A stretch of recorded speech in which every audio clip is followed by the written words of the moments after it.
How bad was sex education in high school? It was the worst. That's why we wanted to start this podcast. Dr. Stormy and I knew that there are so many folks out there that want to learn more, that want to start conversations, that want to be vulnerable and express their feelings, emotions, wants, and desires. And that's what Sex 101 is about. Dr. Stormy has spent so much time working with couples, working with men and women. I myself have worked with lots of men talking about relationships and sex and where we're at today with our sexuality. So come join us. This is going to be a great episode, just like all Sex 101 episodes. You're going to learn a lot, you're going to laugh a lot, and we're going to have a great time. All right, it is the new year, and Sex 101 podcast is back.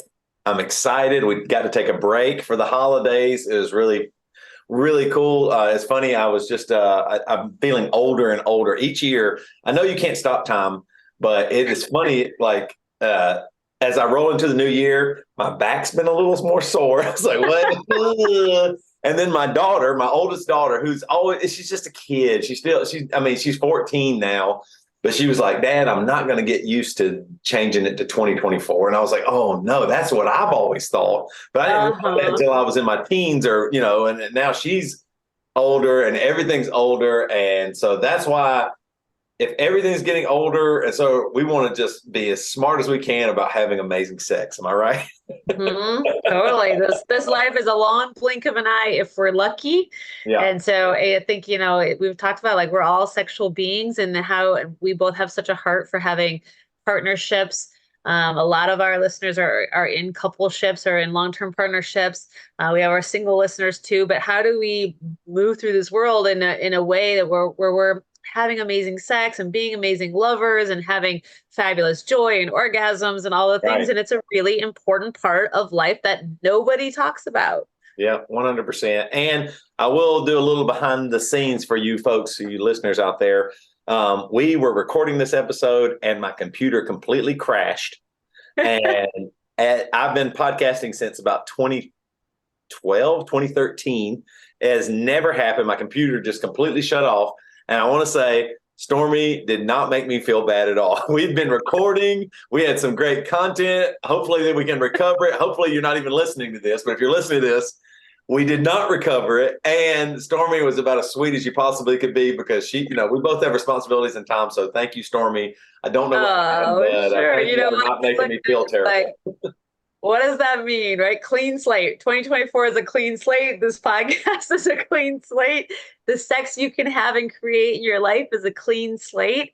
And I guess that's this invitation I'm going to give to our listeners and our viewers is let's have 2024 be this year of amazing, fabulous passion and sex in your life. Like, let's just invite that in as part of this kind of time. I don't like New Year's resolutions. I'm more of a New Year's intention person because we know that by January 15th, most resolutions get left behind. Yeah. So we don't want that for you. We want you all to have the amazing, powerful, fabulous, time-bending, mind-blowing sex that we all deserve.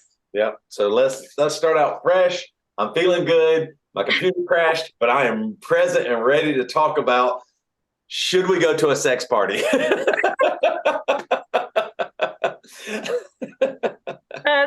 just starting off with a bang, starting off the year with a bang. Should we go to a sex party? Yes. So this is something that's very interesting to me because I think I don't think of myself as vanilla. Of course, I enjoy sex. I have a sex toy company. We do sex. I'm one of the hosts of Sex 101, but I don't think I've ever been invited or even knew about a sex party happening. I don't even think I've known about one happening. So I'm wondering, why aren't y'all telling me about it? What vibe am I putting off? So I want to know the tips and tricks and what all I need to know if in case I do get invited one day. Totally. What's the protocol? Or, maybe you create your own one day. Who knows? You're right. If you're not getting invited, have your own. You're right. Yeah, totally. So, we decided to do this topic because it's a risque one. We have, like I said, mentioned, we have a heart for the couples that that our listeners and our viewers who are couples. So this is, should we go to a sex party? But if you're out there and single and you're one of our listeners who are single, and I can share with you my experience at sex parties was when I was single. But we're going to talk today about you being in a partnership and how do you navigate that if that is something you want to consider. in your partnership. And it's not a should. I mean, the title is what should we go to a sex party, but that's just to be catchy. It's really more of like an invitation for our listeners and our viewers to how to have conversations around going if you're curious about going, exploring with your partner if you're curious about going, and having it be a successful connecting experience for you if you do. So that's kind of where we're going to go today, to have this be about a couple considering going to a sex party. Yeah, I like the idea of a sex party being something that is a real turn on, and every step of it, you are completely comfortable. You don't feel pressured. You feel like everybody's there to have fun. Like that whole idea I can understand. The idea of like, yeah, I need to go here and perform. That's what we want to let our listeners know. You don't have to do that. That's what Stormy's saying right now, I think. Yeah, totally. Right.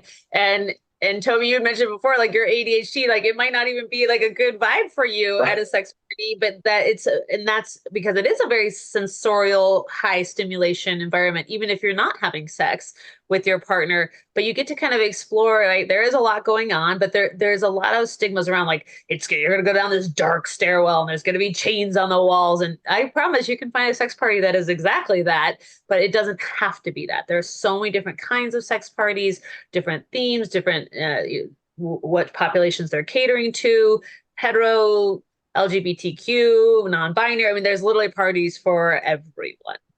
That's what. Okay, so let me ask you. I'm going to ask. I'm basically a listener right now, asking a question. When you go to a sex party, everybody's just walking around naked because, like you said, my ADHD. I'm just like, oh, look at that wiener. Oh my God, look at that boob. Oh my. That butt isn't very hairy, but that one is. Like I'm not going to be focused on enjoyment of sex because my mind is going to be blown. The main thing blown at the sex party for me is my mind. That's your mind. Totally. So yes, can be a lot going on. No, not everyone is naked. Okay, so let's just start with a definition. Okay, to kind of because it's a good. So we want to like demystify some of this too, right? Yeah. So yes, there are sex parties that are fully nude, but that is not always the case. So the definition is a private or semi-public event where guests are allowed to engage in sexual activity, maybe engage and also maybe often encouraged to have in sexual activity with one another, often in full view of other guests. Okay, so what the theme is, what the dress is, who they're catering to will be very different depending on the party. So, but a couple things that are pretty universal is consent. Is paramount and mandatory. I mean consent even to watch, let alone participate. Okay, so consent is paramount and mandatory. It is also an amazing place to practice your boundaries in your couple. If you're going as a couple, your boundaries with yourself and your sexuality and how you interact with the world. So it can be a really beautiful place to practice boundaries. The other thing is not everyone is having sex at a sex party. Like you can absolutely go, and I have gone to a party and not had sex. Okay. So not everyone is having sex at a sex party. What does that mean? Like if you don't have sex, you're okay to be a voyeur in a way? Or like you're just experience? What is the, you might be a voyeur, and sort of the etiquette is that before you voyeur, you ask consent to voyeur. So even to watch. Okay. But you might also just have, let's say you have a boundary and you're like, let's say you're going as a couple and your boundary is like, we're going to kiss, we're only going to interact with each other, but we're not going to have sex in this scene. We're just checking it out, right? Just putting our toe in. So you might not be having sex, but other people around you will likely be having sex. Okay. So, you might, let's say you're going as a couple and you decide that you're going to be okay with kissing other people, right? This is you're opening your relationship in some ways. But that's it, right? Well, you're not going to be having sex, right? Maybe you're going to have sex with your partner, but kiss other people, right? So there's a million iterations and possibilities, and we're going to get into some questions for couples to set yourself up for success. But that it's important to know not everyone is having sex. You do not have to have sex. Okay, the consent is really key. And then it did make me think about when you said walking around naked, is dress the part, and that doesn't necessarily mean naked. But here I am coming to you podcasting today in my smiley face Aviator Nation sweatshirt. This would not be the outfit to wear to a sex party. Okay, it is not sexy. I do love it. The idea of you wearing just a sweatshirt and khaki pants and Crocs. You're like, hey, who wants to My party? Uggs, right? Like showing up in my Uggs to right. So when Right. I say dress the part, look at what the theme of the party is. There's often a theme. Read about the dress and the attire and the recommended attire, but wear something that you feel sexy in, your partner feels sexy in, because it is a sensorial experience. Like it is about turn on and turning yourself on and other people being turned on. So showing up in sweatpants is probably not the look you're going for. Yeah, yeah. That makes So sense. I do like that in the sense of the same way as going to a Halloween party or something like that. You are contributing to the vibe and the event totally. and you're being considerate of everybody else. So I do Totally. appreciate that. Yeah, yeah. Yeah, and the other thing I want to say is that, you mentioned like you might be overstimulated to be like, oh, look at those boobs or those, look at that penis, right? It might not be that might not be sexy for you. And if you're in a coupleship, then that might not be what you guys choose to explore. But I also wanted to say, like, you can totally look at this as just a recon mission. You can, as a couple, decide to go to a sex party and say, we're not going to engage in any way. We're literally simply, this is a recon mission. We're going to go check it out, and giving yourself and your partner permission to do that in information gathering, right? You could Yeah. also just be like, we're going to gather information on sex parties before we even decide if we're slightly interested in one, right? So this podcast today is about providing you with information and education about what they are and how to set yourself up for success. I love it. I think that's the thing that I have never thought about before. I think just as it's probably the immature side of me. It just thinks, oh, you go here and there's all these people and they're just doing it, and that's all there is to it. And it does seem like there is more involved because it is about being sensual and having an experience that is very sexual, extremely sexual. You know, I mean, it is that's why it's called a sex party. But the idea there is still is to have fun like any other party and feel comfortable and maybe even meet people, but there's Yeah. a level of comfort there with meeting people. Absolutely, right. And I think it's important, like, so these parties are becoming more and more popular, particularly since the pandemic. They're in, I wouldn't go to say like all major cities, but and then even some non-major cities, right? But they're more common for singles and also for couples and open relating and forms of open relating. We've done podcasts on that, what that is and looks like. But some monogamous couples do go to sex parties, and they report that it's a really positive experience for them. Or they go and it doesn't go well, which is why we're giving you some questions today to talk to your partner about if it's something you're even interested in or considering. Yeah, I had a distant friend talk to me about him and his wife. They went to a sex party and they just thought it would be fun, but they were monogamous and definitely had, I think, a few guys walk up and go, "Hey, could I have sex with her?" And they're like, "No," and the guy was like, "Okay," like like the guy asked, but they said no, and everything was okay. It wasn't, they didn't feel any pressure, and I was like, "Oh, well, that." But at the same time, still, I would be like, if I was walking around naked at this party, I would. Maybe I am vanilla. I'm learning more and more that I might be a little vanilla because I don't know. Like, hey, if a naked guy Vanilla's beautiful. Hey, can I hook up with her? Yeah, if a naked guy walks up and goes, "Hey, can I hook up with your girlfriend?" I would be like, "Well, I'm trying to be really kind. Like, sorry, there's wieners right in my face," and I'm like, no, any other time I would, but we're monogamous right now. I don't know what my dialogue would be. This might be a good place to practice boundaries, right? Yeah. So what is your yes? What is your no? There's often either an explicitly or an implicitly stated rule at sex parties that you can ask, right? That's literally the point, consent. You can ask, but you can only ask once, right? So if you ask, say, may I touch her or may I, kiss you or whatever it might be, and the answer is no, you do not ask again, right? That is very important. Again, this is about, people that are going to these parties are practicing consent, very consensual and practicing their boundaries, right? Yeah. And so, it is a really powerful way to have it be a positive experience. Is what are your boundaries, right? And to our point, and actually makes me think we should definitely do a episode on boundaries, because most of us don't even know our boundaries, let alone how to communicate, right? So we've done episodes on infidelity and what that looks like and questions for your partnership, because people just assume it means one thing. It means many things, just like a sex party. That means many things. And what does sex even mean? We've talked about that, right? Like, so is oral sex considered sex? I mean, these are all important questions. And one of our biggest things on the Sex 101 podcast is helping you arming you with information and tools and questions to get these conversations going in your partnership. Yeah, and honestly, what you were saying earlier, it makes a lot of sense too. Like if you're going to go to this, if you're interested in going to a sex party, I think maybe even the first time you should figure out, let me just take this really slow, figure out what my boundaries are and what we want to experience and what we don't want to experience. Even, especially if you're going as a couple, you know what I mean? Like you were talking about singles go, but I mean, if couples are going, you want to make sure both of you feel completely comfortable and what you are going to experience, because after the party, you're still going home with each other, and what you want each other to feel fulfilled. And that was something that you both enjoyed, not hurt or like hurtful feelings or anything like that. Totally. Yeah. So, I mean, let's get right into that. But before we do, just two quick tips on that, because I get asked a lot, how do we find one?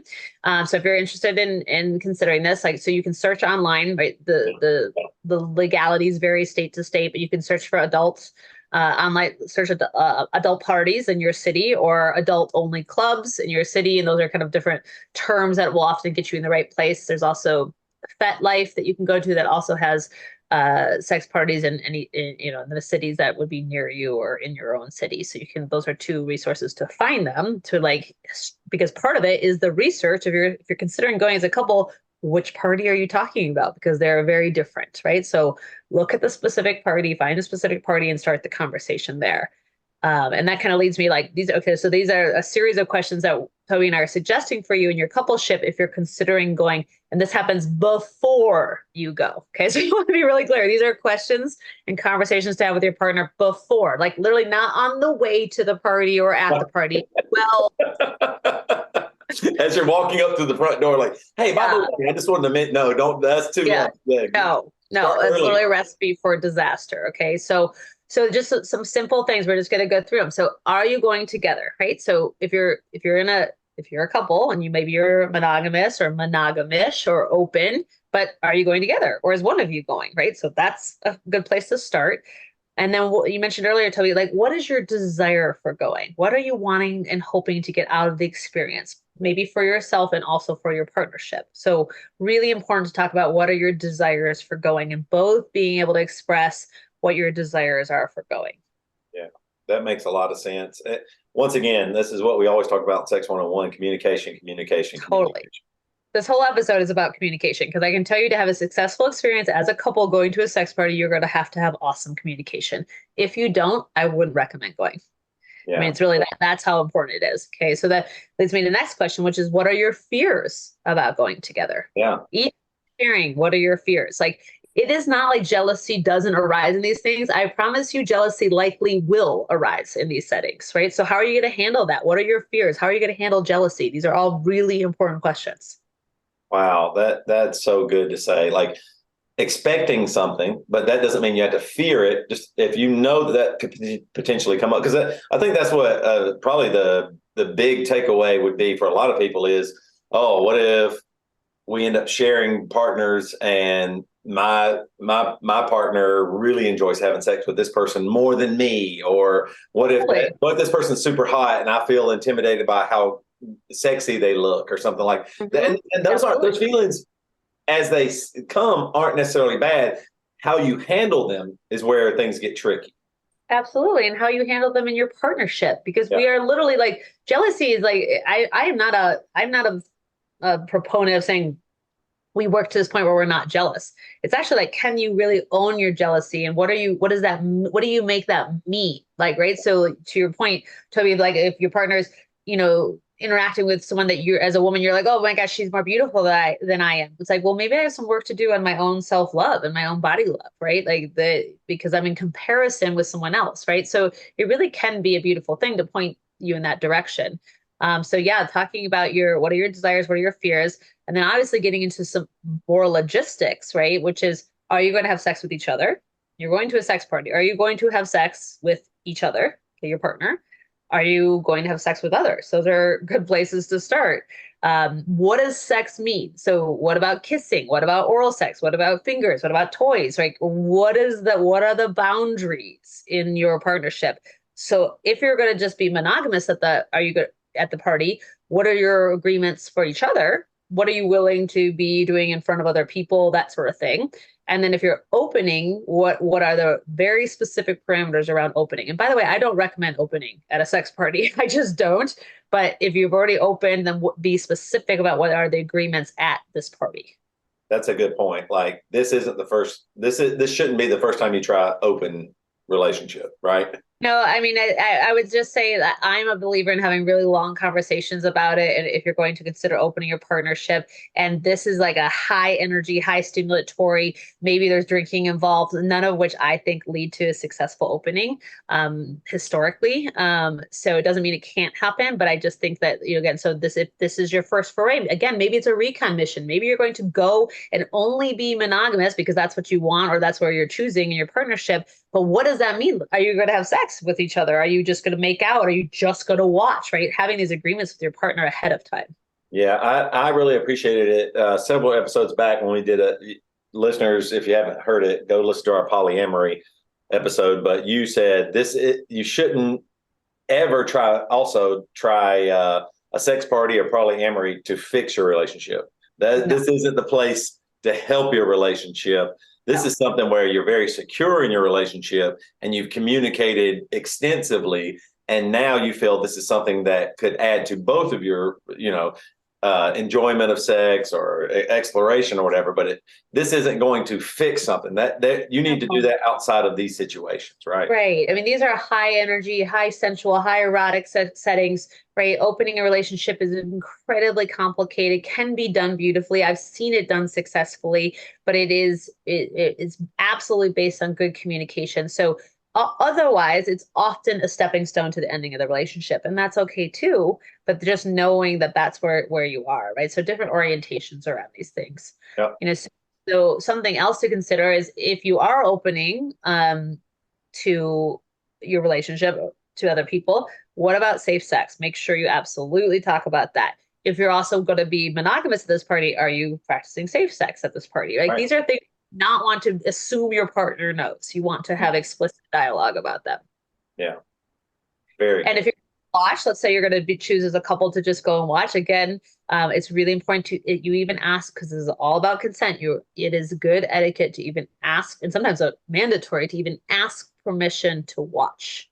So watch another couple, watch someone self-pleasuring, right? You ask permission, you give some space. You're not like right up there in their grill, right? Like to be thoughtful that.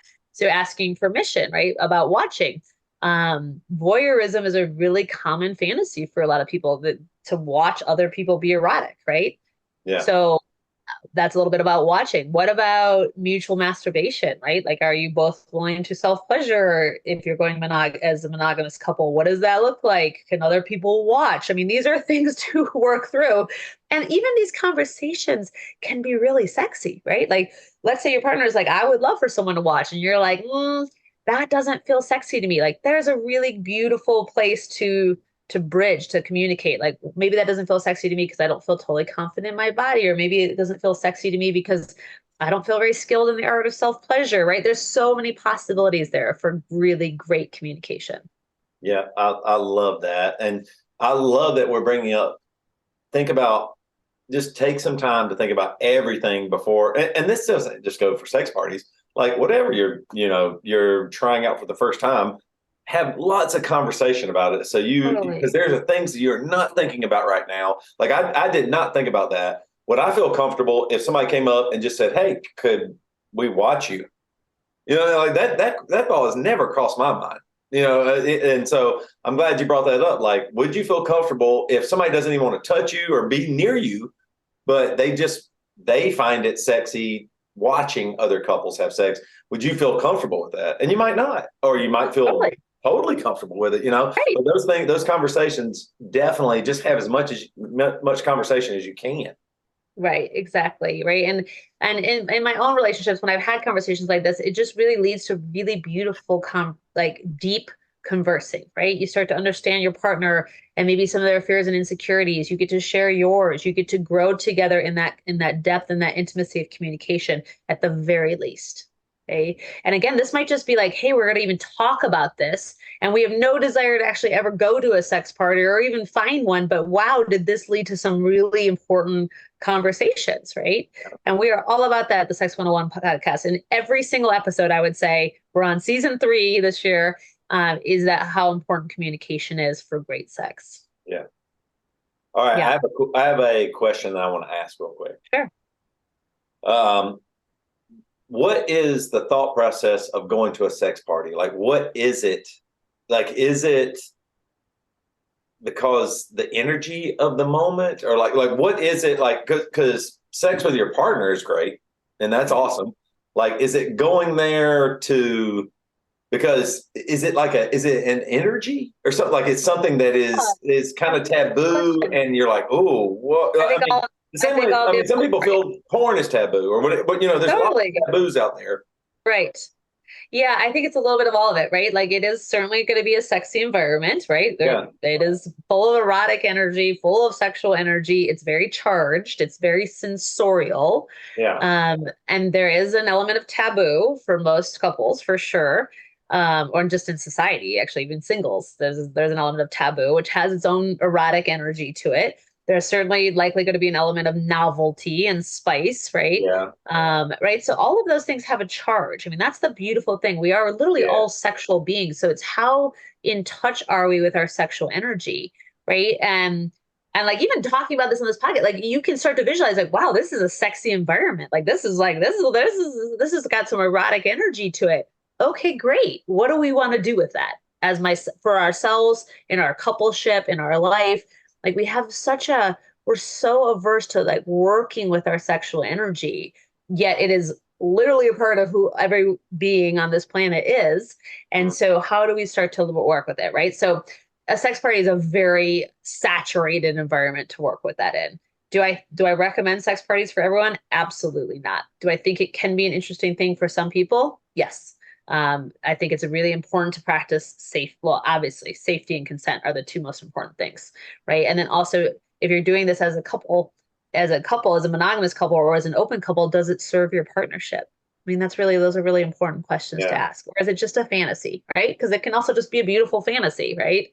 Yeah. So, I mean, which kind of leads me to the last 2 pieces before I get into some listener questions. Is it's really important you have your safe words as a couple to have this be a successful thing. So I recommend for safe words. We've done episodes on safe words, but you recommend at least, and you can just go with the red, yellow, and green if that's easier for you to remember. Okay, but red meaning stop immediately now. Okay, yellow mean like slow it way down. I want to slow it down. And green means yes, more, please, right? Continue as is, right? So you can use those words, you can use your own words, but it's really important you have those, again, prior to going. Okay, so that's for your own interaction with yourself and also with others if you're going to be interacting with others. And then other piece is permission, if you're going as a couple, full permission for any person to call abort at any point, meaning we are leaving now, like leaving now. For whatever reasons, I'm triggered, I don't feel safe, I had an awful experience, I'm feeling sad, I'm feeling so jealous, I can't handle it, whatever it might be, that giving each other full permission at any point to say that we're leaving now and leaving together. If that's your agreement might not be to come together and leave together, but if that's your agreement, giving each other full permission to execute that. I love that. And I want to also even go a little bit further. If you do not feel comfortable in any sexual situation and you say, I want to abort, I want to leave, then make sure if your partner is asking that, you make them feel so comfortable and accepted and heard and seen and all that stuff. I think a lot of times men and women can go, oh, wait, I know you so well and you're just wanting to get out of here. But, you wanted to get out of the card party we had the other day, where we were all playing cards together. You know what I mean? Like, don't do that. Like, listen to your partner. Whatever they're experiencing or feeling, just listen to them and let them have this. Like, absolutely. No shame. No questions asked. We're going. Yeah. Like, right. It's a really and really in alignment, right? You have no idea why your partner's pulling the ripcord, but they're pulling the ripcord. Okay. Yeah. And which leads me to my last tip for couples, which is the aftercare. Okay. So whether the ripcord is pulled or not, whether you feel like it was an amazing experience or a horrible experience or anywhere in between, or you're like, I'd like to do that again, or I never want to do that again, or anywhere in between. Aftercare means how are you and your partner going to process? When are you going to process and how are you going to process? So you might be like, we're going to give it a day. We're going to sit with it for a day, or we're going to talk about it immediately on the car ride home, or whatever it might be. But having that in place beforehand, and also taking the intentionality and time to have what we call aftercare, right? I mean, this is also often from the BDSM world, but what's the aftercare to repair and restore, or maybe there's no repair needed, but restore the connection in the coupleship. Yeah, I love that. All these things are just really think about what you're going like. I think a lot of times it just feels like we were saying earlier, it's just taboo. It's something, an exciting experience just to try. And I think that there's a lot of planning and preemptive work you can do that will make this go so much better. Like you want to leave these parties feeling great, not like we did something that could hurt our relationship or not. We don't feel as good. All those things, Right. And then, again, it might be something you're like, that wasn't worth it. Like, I didn't love how that felt afterwards. Okay, great. Now you guys know that, right? Or it might, there's too many permutations, but the communication is key because there's so many possible outcomes and experiences in this. Yeah. All right. I still think about myself just like completely naked over by the charcuterie board. And oh, sorry, I brushed your wiener while I was trying to get the blackberry and the cheese. I'm sorry. That's me. Oh, sorry. I did not mean to touch your wiener. My bad. I was just trying to get the crackers. And we're both completely naked. Well, good meeting you, Steve. I'm gonna go back over here. I'm just so yeah. But that is why I love this podcast. These are things that are real and are happening, and it might be fine. Like my mega conservative Christian upbringing would say, "Run! This is so bad. This is so evil. This is so terrible." And I'm learning more and more that people are different and they experience things, and it can be amazing and wonderful. It can be tough. It can be, it can not turn out the way you want. So the big thing that our this podcast is really trying to say, and what Stormy repeats so much, and I just appreciate it: talk, communicate, explain everything that you're feeling, what you're thinking. You might be wanting to do less or more than your partner and don't even know it. So just talk to them. Just talk before you go to this, and it will turn out so much better. It will. It just really will. So, all right, sex parties. Now I'm kind of interested. We'll see. I love me just having a paper plate, just eating and going, "Hey, you mind if I watch y'all?" And I'm just dipping in the salsa and completely naked. Your imagery is awesome. Yeah. All right, let's get to Stump Stormy. It's time to Stump Stormy. All right, I have a lot of Stump Stormies. I went through and space them out throughout the year. Yep, I will. So let's see. What one do I want to start with? I thought this one was interesting. Let's see.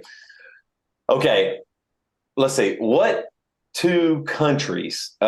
country has the most sex? What couples have the most sex, and what country has the least sex? What couples of another country has the least sex? So what country has the most sex for couples, you think?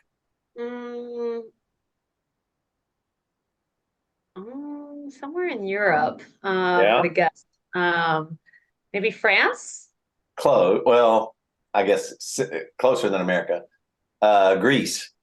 Oh, yeah. I should have guessed Greece. Yeah. Greek couples have sex an average of 138 times a year, placing them at the top of the list. What country has the least sex, would you say? I don't know. I'm not sure on that one. I'm going to go somewhere in Asia. All right. I don't know why. Japanese couples have sex just about 45. I should have gone. My God, I said somewhere in Asia, but Yep, shoot. you were close. Yeah. I know you were thinking that. Yeah. That's interesting. Like thinking about, and also I wonder about these studies. What are people actually saying? You know what I mean? Like a lot of times, some of these. Absolutely, right. Underreporting or over-reporting, right? You're right. You know, I mean, like it also depends on the culture and what they think. Right. And how you define sex too. Right. Yeah, 100%. Because I mean, like Japanese porn is still pixelated. They don't even show private parts, you know, there's an interesting way they view sex with their culture. So all that's very interesting. Okay. All right. Let's get to listener questions.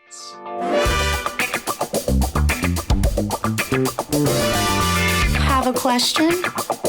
We've got answers. Here's this week's listener question. All right. Here's our first listener question. My husband has been feeling low energy, low sex drive, and is having trouble maintaining erections. We're both in our 40s. He's been wanting to get his testosterone checked to see if it's low. Stormy, is this something you'd recommend, taking testosterone? And this comes from Arnold Schwarzenegger. Okay, so thank you for asking this, right? What a beautiful, tender question, and I love it. And the fact that you're asking it is huge first step in remediating this and having the sex that you both are wanting. So ruling out. I always recommend ruling out medical issues. There's several medical issues that can contribute to all of the things you mentioned: low energy, low sex drive, maintain difficulty with erections. So ruling out those with your primary care physician. I always recommend starting there. So looking at things, including testosterone, and wanting to make if you're good. So, but things like your thyroid and your heart health and all these other things. So ruling out some of the medical conditions that would contribute to these things. And then also for the testosterone, absolutely push to have this testosterone tested. At least twice. We recommend at least twice for testosterone. In the morning when it's highest for men, and you wanting to know about the bioavailable testosterone, right? So the testosterone actually available to his body. I don't think we are amazing at working with bioavailable hormones, but asking the questions, being an advocate for your own health, and that in the primary care world is a good place to start for sure. And then depending on what those results show will guide you on your path and the next steps. But outside of medical conditions, looking at things like what's the stress level? I mean, it sounds ridiculous, but we all have way too much stress sort of collectively. So minimizing stress, having a healthier diet, good amount of exercise, getting the proper amount of sleep, all of these things will contribute to everything you mentioned there. Lower energy, lower sex drive, difficulty with erections, they can all contribute to that. So looking at some of the more holistic aspects as well. And then lastly, encouraging your husband to practice some sexual mastery, right? So to things like edging, things like controlling his breath, things like noticing how his self-pleasure is. These are all aspects that can really be beautiful for a man to work on in sexual mastery. It's one of my favorite things to work on with my male clients. I coach men, women, and couples, is that kind of men's power, men's sexual power and sexual mastery. But there's a lot of great practices out there as well. Awesome. I love that. Yeah. And I think too, it's good that you guys are just even thinking about this. Like maybe I should get my testosterone, like those conversations, once again, just having those conversations, like maybe I'll check this out and just see. We do get older. Testosterone does get lower, but that might not even be the issue. You don't even know. So figuring this stuff out is what's going to really help. All right. Next question. Sometimes my girlfriend likes to continue having sex or going down on me after I come. The problem is, after I come, my penis is extremely sensitive. Is there a way to make it less sensitive and keep going? And this comes from Sensitive Wiener. All right. That is so fun. I love Sensitive Wiener. Like that might be in the next song on the next memory record. Or like a t-shirt or something. Sensitive Wiener. Like this, it's kind of like, hey, I feel things. I do. I feel Yeah, exactly. I love it. Well, okay. So first of all, to normalize it is very normal after sex to have some higher sensitivity to the penis. Okay. So but what is considered quote unquote normal is it just after orgasm, after sex? Does it persist? If it persists, it's probably worth checking out with your physician. But if it's just after, a period of minutes or a handful of minutes after sex and it goes away, it's likely normal. There is a refractory period for men where you're unable to have an erection again, which can also include a period of higher sensitivity there. But to answer your question more nuanced is, communicating about this, communicating with her that your penis is really sensitive, so that doesn't feel great to continue, right?